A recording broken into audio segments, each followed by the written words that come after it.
Shalom Bapak Ibu Saudara-saudara. Hari ini Minggu 17 Mei 2020. Bacaan kronologis terambil dari Mazmur 26, 40, 58, 61, 62, dan 64. Ada 6 pasal di sana. Hari ini nats kita dari Mazmur 62 ayat yang kedua sampai yang ketiga dikatakan, hanya dekat Allah saja aku tenang, daripadanya lah keselamatanku. Hanya dialah gunung batuku dan keselamatanku, kota bentengku. Aku tidak akan goyah. Digoyah namun tetap kokoh. Saya pernah melihat seseorang yang mencoba mencabut tonggak kayu yang tertancap di atas tanah. Tonggak kayu itu didorong ke kanan dan ke kiri berulang-ulang agar goyah. Semakin lama, semakin longgar cengkeraman tanah dan semakin gampang pula digoyahkan sampai akhirnya cukup longgar dan tertarik dari tanah. Tujuan didorong ke kanan dan di kiri adalah supaya goyah, kemudian makin longgar dan akhirnya dapat ditarik dari tanah. Itulah yang dikerjakan iblis melalui situasi yang melanda hidup kita. Jika Anda memiliki kehidupan yang tenang, hati yang tentram, rumah tangga baik-baik, ekonomi yang cukup mapan, iman yang berakar kuat, saudara, ada satu oknum yang tidak suka, iblis. Dan dia akan mencoba menggoyang situasi Anda agar hidup Anda goyah, cengkeraman Anda pada Tuhan longgar, bahkan kalau boleh terlepas. Jadi, saat hidup Anda mulai terasa goyah, kaki Anda merasa tak kuat lagi untuk menjaga hidup tetap berdiri tegak, ada hal yang harus Anda lakukan. Mazmur 62 berisi dua kalimat yang menjadi referen yang diulang untuk menjelaskan situasi Daud yang sering digoyang musuh. Ayat yang keempat sampai yang kelima menggambarkan bagaimana musuh-musuh Daud tengah menyerbu dia, menyerang untuk meremukkan kehidupan Daud. Seperti dinding yang makin miring diserbu supaya bisa dirobohkan. Orang-orang ini bersekongkol untuk menggulingkan Daud, menghempaskan Daud dengan berbagai fitnah, dusta, hoaks, dan kebohongan. Ayat yang ke-10 dan ke-11 memberikan gambaran siapakah musuh Daud. Mereka adalah orang yang mengejar harta, hatinya melekat pada kekayaan. Orang-orang ini percaya bisa mendapatkan tujuannya dengan merampas dan memeras. Maka Daud berkata, sesungguhnya kualitas mereka ini sangat ringan ketika ditimbang Tuhan, dan jabatan duniawi kalau mereka toh dapatkan hanyalah satu hal yang semu dan kebohongan belaka. Pendeknya, musuh-musuh Daud adalah Raja Tega yang menghalalkan segala cara untuk menjatuhkan pemimpin, merebut akan jabatan dan hartanya. Saudara, terhadap orang-orang yang bersekongkol dan ambisius untuk menjatuhkan dia, Daud sebenarnya merasa ngeri. Hidupnya terancam karena dikejar-kejar berbagai siasat jahat penuh tipu daya yang berusaha untuk menghancurkannya. Di tengah-tengah situasi itu, Daud menemukan tak ada gunanya berfokus pada serangan musuh. Lebih penting untuk berfokus pada Tuhan Sang Perlindungan. Perhatikan ayat 2 dan 3 serta ayat 6 dan 7 yang merupakan bagian referen atau pengulangan itu. Seperti sebuah lagu, maka bagian referen merupakan deklarasi terpenting yang menjadi kesimpulan untuk diingat. Dikatakan demikian, hanya dekat Allah saja aku tenang, daripadanya lah keselamatanku. Hanya dialah gunung batuku dan keselamatanku, kota bentengku. Aku tidak akan goyah. Kalimat pertama dikatakan hanya dekat Allah saja aku tenang. Atau terjemahan yang lebih tepat, dengan tenang aku menantikan Tuhan. Dengan tenang aku menantikan Tuhan. Saudara, sering saat kita merasa terancam, maka kita menjadi responsif. Teriak-teriak panik, gopoh untuk bertindak ini dan itu, bingung, penuh frustasi. Nah, sikap yang tak terkendali ini sama sekali tak berguna, bahkan membuat kita akhirnya ceroboh dan mengambil tindakan yang tidak tepat. Di bagian ini Daud berkata, dengan tenang aku menantikan Tuhan. Saudara, sementara bahaya mendekat dan musuh siap menghancurkan, Anda memilih untuk menantikan bahayanya akan datang, atau Anda sedang memilih menantikan Tuhan yang akan menolong. Di tengah-tengah situasi pandemi hari ini, apa yang Anda nantikan?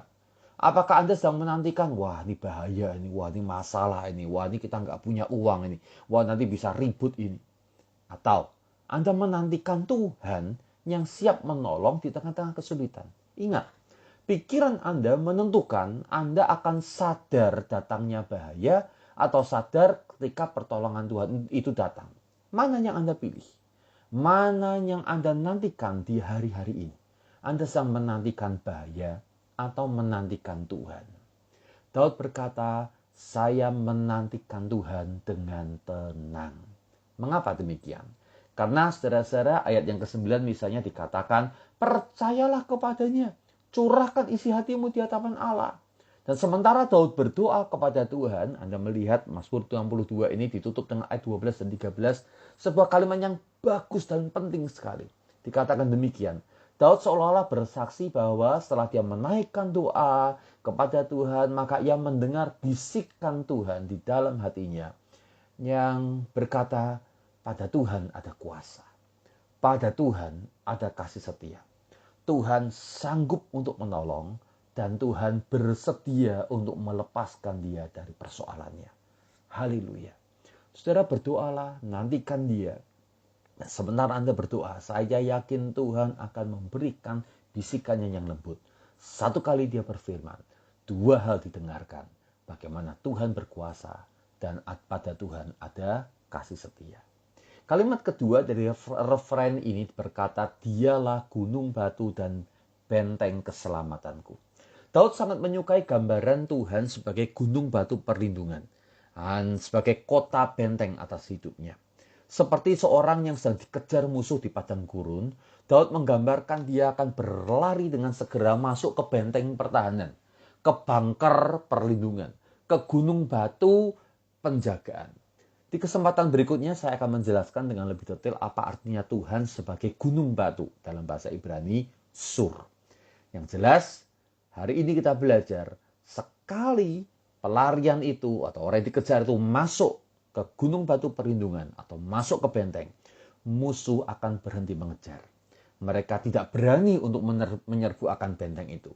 Mereka akan berbalik arah dan melepaskan buruannya. Tahukah bahwa benteng perlindungan kita itu tidak jauh? Anda nggak perlu berlari berpayah-payah untuk mencari benteng perlindungan itu.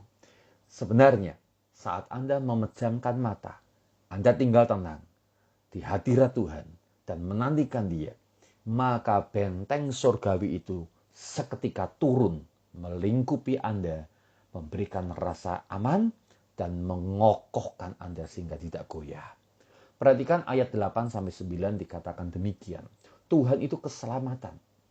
Dia adalah kemuliaan kita, gunung batu kekuatan kita, tempat perlindungan kita. Cukup percaya kepadanya, curahkan isi hati di hadapannya. Allah akan melindungi. Wow, saudara, benteng kita demikian kuat dan kokoh, dan benteng itu yang mendatangi kita untuk melindungi kita. Betapa dahsyatnya. Kalau Anda pernah nonton film misalnya Iron Man, saudara-saudara, sekali Iron Man melakukan sebuah tindakan kecil, maka benteng yaitu suit ya, pakaian besi itu yang datang untuk memberikan penjagaan di tengah-tengah serangan para musuh. Kira-kira semacam itu. Bagaimana benteng Tuhan menjaga dan melindungi Anda dengan sangat kokoh dan kuat di tengah-tengah serangan musuh. Maka dalam tinggal tenang dan percaya, kita akan aman. Tak tergoncang dan tak tergoyahkan. Apa yang terjadi, apa yang menjadi hak kita, tidak akan direbut oleh musuh karena Tuhan yang akan menjaga dan melindungi. Saudara, mari kita doakan anak-anak kita.